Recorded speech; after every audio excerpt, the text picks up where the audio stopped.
सर्वांना माझा नमस्कार. सन्माननीय व्यासपीठावरील मान्यवर आणि येथे उपस्थित माझ्या मित्रमैत्रिणींनो, आज 6 डिसेंबर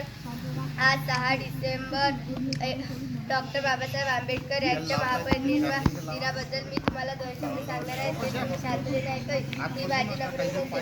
मित्रांनो, आजचाच तो 6 डिसेंबर 1956 दिवस होता, जेव्हा महामानव भारतरत्न डॉक्टर बाबासाहेब आंबेडकर यांचे महापरिनिर्वाण झाले. आणि 7 डिसेंबर 1956 या दिवशी मुंबई येथील चैत्यभूमीवर त्या लाखोच्या जनसमुदायाच्या साक्षीने त्यांचे अंतिम संस्कार करण्यात आले. मित्रांनो, येणाऱ्या पिढ्यांना बाबासाहेबांचे प्रचंड कर्तव्य आणि असामान्य विचार करावेत म्हणून संपूर्ण भारतात आजच्या दिवशी बाबासाहेबांना अभिवादन केले जाते, त्यांच्या विचाराचे स्मरण केले जाते.